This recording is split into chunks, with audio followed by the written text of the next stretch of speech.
Hello everyone. Previous video में हम लोगों ने डिटेल में P&O स्टीम नेविगेशन कंपनी का केस देखा था, जिसमें it was held that the state can not be held liable for its sovereign functions, but for its non sovereign function the state can be held liable for its tortious act.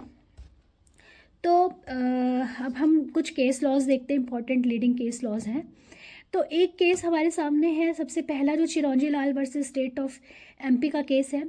इस case में क्या हुआ कि law and order maintain करते समय कुछ police personnel द्वारा एक अनलॉफुल असेंबली को डिस्पर्स किया जा रहा था। तो एक लाउड स्पीकर या कुछ लाउड स्पीकर्स कुछ प्राइवेट इंडिविजुअल्स के थे, वो टूट गए, तो डिस्ट्रॉय हो गए। तो इस केस में कहा गया कि ये जो है law and maintenance of law and order एक जो है सॉवरेन फंक्शन है, और सॉवरेन एक्ट के लिए जो है अगर उससे कोई भी टॉर्शियस एक्ट या नेग्लिजेंट एक्ट कमिट होता है तो उसके लिए स्टेट लाइबल नहीं ठहराया जा सकता।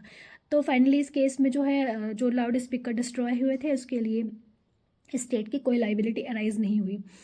कुछ और फंक्शंस, कुछ और जजमेंट्स हैं। फॉर एग्जांपल जैसे एक Satyavati versus union of India का केस है। इसमें क्या हुआ कि एक जो है आर्मी टीम थी, एयरफोर्स टीम थी, वो टूर्नामेंट खेलने जा रहे थे, हॉकी टूर्नामेंट, और एक एक्सीडेंट कमिट हो जाता है। तो उसमें जो है क्योंकि ये कोई स्टेट का एक्ट नहीं है, ये प्राइवेट कैपेसिटी में जो है जो आर्मी पर्सोनल्स थे या एयरफोर्स पर्सोनल्स थे वो प्राइवेट कैपेसिटी में टूर्नामेंट खेलने जा रहे थे, और उस एक्सीडेंट के लिए उनके टॉर्शियस लाइबिलिटी। एक Ruplal versus union of India का केस है। रूपलाल के केस में ये हुआ कि कुछ आर्मी ऑफिशियल्स ने जो है एक अपने फायर कैंप के लिए किसी प्राइवेट इंडिविजुअल की कुछ लकड़ियां इस्तेमाल की, तो उसे जो लॉस हुआ उसके लिए स्टेट की लाइबिलिटी अराइज हुई थी। और एक Vidyavati versus state of Rajasthan का केस है। इसमें क्या हुआ था कि एक ड्राइवर था, वो कलेक्टर साहब की गाड़ी जो है वर्कशॉप से बंगलो उनके लेके जा रहा था, और वहाँ पर एक एक्सीडेंट कॉज हो जाता है, तो उसके लिए भी स्टेट को उत्तरदायी ठहराया गया था।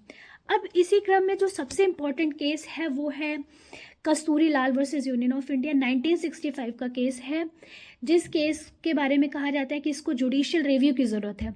इस केस के फैक्ट्स ब्रीफ में हम बता देते हैं। इसमें क्या हुआ था कि एक पुलिस ऑफिसर ने एक प्राइवेट इंडिविजुअल को जो है गिरफ्तार किया। उनके पास जो भी गोल्ड था, काफ़ी मात्रा में, भारी मात्रा में गोल्ड था, उसको कॉन्फिस्केट किया, और कॉन्फिस्केट करने के बाद उसे जो है मालखाने में रख दिया।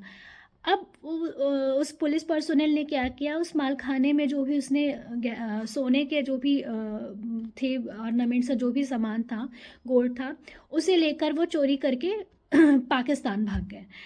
तो अब यहाँ पर क्या हुआ कि जजमेंट आया कोर्ट का कि इस एक्ट के लिए स्टेट की लाइबिलिटी नहीं ठहराई गई, यानी कि उन्हें जो है उसके विषय में कोर्ट द्वारा ये कहा गया कि ये एक्ट जो है वो सॉवरेन फंक्शन के तहत आता है।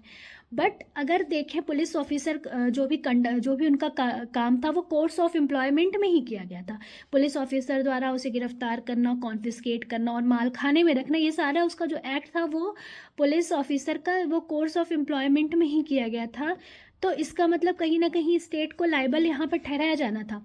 पर इस जजमेंट में कस्तूरी लाल के कंडक्ट को जो है नेग्लिजेंट तो माना गया, बट वो स्टेट लाइबिलिटी वहाँ राइज नहीं हुई।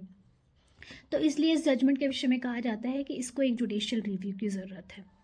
तो आज का टॉपिक यहीं ख़त्म होता है। स्टेट लाइबिलिटी के हमने सारे टॉपिक्स कवर कर लिए हैं, और अगर आपकी कोई क्वेरीज़ हों तो उन्हें आप कमेंट सेक्शन में लिखें, and please do like, share and subscribe my video. Thank you so much.